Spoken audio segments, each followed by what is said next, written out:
Economist हम let's empower our economics together. So आज हम पढ़ने वाले हैं सर्कुलर फ्लो ऑफ इनकम के बारे में। जैसे कि हमें पता है कि हमारी जो वॉन्ट्स हैं वो अनलिमिटेड है। हमारी अनलिमिटेड वॉन्ट की वजह से प्रोडक्शन जो है वो एक कॉन्टिन्यूस प्रोसेस बन गया। सबसे पहले हमें प्रोडक्शन के लिए चाहिए होता है factors of production. Factors of production क्या क्या होता है? लैंड, लेबर, कैपिटल और एंटरप्राइज। हाउस होल्ड जो है फैक्टर्स ऑफ प्रोडक्शन प्रोवाइड करवाती है फर्म्स को। फर्म्स उनकी हेल्प से गुड्स एंड सर्विसेज प्रोड्यूस करते हैं। अब जो हमने फैक्टर्स ऑफ प्रोडक्शन दिए थे फर्म्स को, उनके रिटर्न में हमें फैक्टर इनकम मिलता है। फैक्टर इनकम क्या होता है? रेंट, वेजेस, इंटरेस्ट और प्रॉफिट। अब हाउस होल्ड सेक्टर के पास फैक्टर इनकम आ जाती है। हाउस होल्ड सेक्टर जो है वो इस इनकम को गुड्स एंड सर्विसेज कंज्यूम करने के लिए यूज करता है, जिससे हम कंजम्पशन एक्सपेंडिचर कहते हैं, और वो वापस से फर्म्स के पास चला जाता है।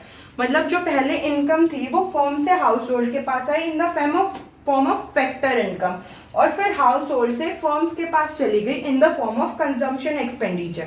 तो ये जो इनकम का फ्लो था इसे हम सर्कुलर फ्लो ऑफ इनकम कहते हैं। सर्कुलर फ्लो ऑफ इनकम में 3 फेजेस होते हैं। सबसे पहला होता है जनरेशन फेज। जनरेशन फेज में क्या होता है? गुड्स एंड सर्विसेज जो है वो प्रोड्यूस करे जाते हैं with the help of factors of production. Second होता है डिस्ट्रीब्यूशन फेज।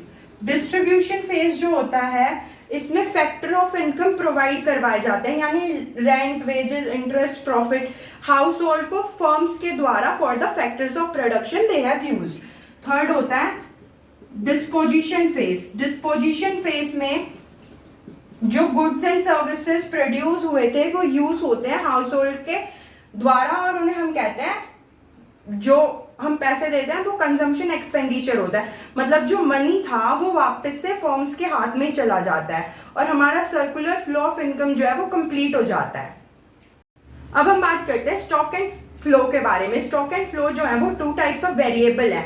जो वेरिएबल एक पर्टिकुलर टाइम ऑफ पीरियड पे मेजर करा जाता है उसे हम स्टॉक कहते हैं, और जो कि एक पीरियड ऑफ टाइम में मेजर करा जाता है उसे हम फ्लो कहते हैं। क्योंकि ये एक पर्टिकुलर टाइम पे मेजर करा जाता है इसलिए ये टाइम डायमेंशनल नहीं होता है, और ये एक टाइम पीरियड में मेजर करा जाता है इसलिए ये टाइम डायमेंशनल होता है। ये स्टैटिक कॉन्सेप्ट है क्योंकि ये फिक्स्ड रहता है, और ये जो है ये डायनेमिक प्रोसेस है क्योंकि ये चेंज होता रहता है। अब प्रोडक्शन इन इंडिया ऑन 31 जनवरी 31/3/23 ये एक पर्टिकुलर पॉइंट पे बात हो रही है। और जब हम बात करें नंबर ऑफ बर्ड्स ड्यूरिंग 2022 मतलब उस पूरे साल में over a period of time. अब बात करते हैं हम 2 टाइप ऑफ सर्कुलर फ्लोज के बारे में। पहला है रियल फ्लो और दूसरा है मनी फ्लो। रियल फ्लो में क्या होता है? जो हाउस होल्ड है वो फैक्टर ऑफ प्रोडक्शन प्रोवाइड करवाता है फर्म्स को, और फर्म्स उसे गुड्स एंड सर्विसेज प्रोवाइड करवाते हैं। अब मनी फ्लो में क्या होता है? जो फर्म्स थी वो फैक्टर इनकम देती है हाउस होल्ड को, जो कि उन्होंने फैक्टर ऑफ प्रोडक्शन यूज करे थे उनके लिए, और हाउस होल्ड जो है वो कंजम्पशन एक्सपेंडिचर देती है फर्म्स को गुड्स एंड सर्विसेज के लिए जो उन्होंने कंज्यूम करी थी।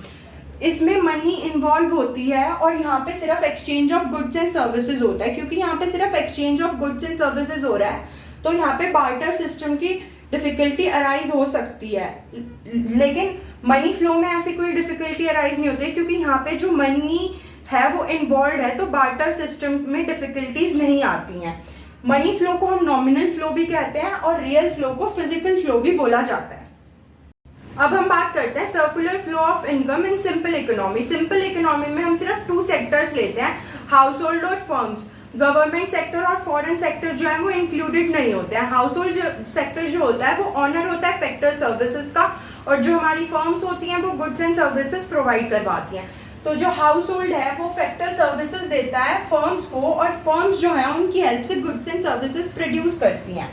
अब जो हमने फैक्टर सर्विसेज प्रोवाइड करवाई थी फर्म्स को, उनके रिटर्न में हमें फैक्टर ऑफ पेमेंट मिलती हैं, और जो गुड्स एंड सर्विसेज प्रोड्यूस हुए थे वो हाउस होल्ड यूज करता है और फर्म्स को कंजम्पशन एक्सपेंडिचर देता है। तो ये जो फ्लो होता है इनकम का, पहले फर्म से हाउस होल्ड के पास in the form of factor payment, और फिर हाउस होल्ड से फर्म्स में in the form of consumption expenditure.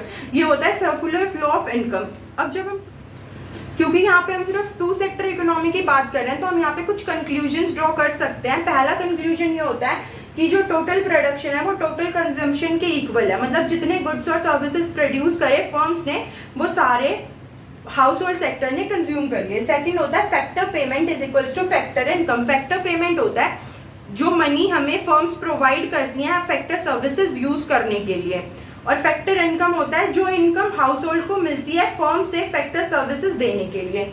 फिर थर्ड होता है कि कंजम्पशन एक्सपेंडिचर जो है वो फैक्टर इनकम के इक्वल है। कंजम्पशन एक्सपेंडिचर क्या था, जो हमने फर्म्स के बनाए हुए गुड्स एंड सर्विसेज यूज करे उनके लिए जो हमने पेमेंट करी वो कंजम्पशन एक्सपेंडिचर था, और फैक्टर इनकम वो पेमेंट जो हाउस होल्ड को मिली थी फैक्टर सर्विसेज देने के लिए। फोर्थ होता है कि real flow of income is equals to money flow, मतलब जो रियल फ्लो है फैक्टर सर्विसेज और गुड्स एंड सर्विसेज का वो इक्वल है मनी फ्लो जो फर्म्स और हाउस होल्ड्स के बीच में हो रहा है। I hope that you liked my video, and if you liked it, please like, subscribe and share my channel and stay tuned for more such videos.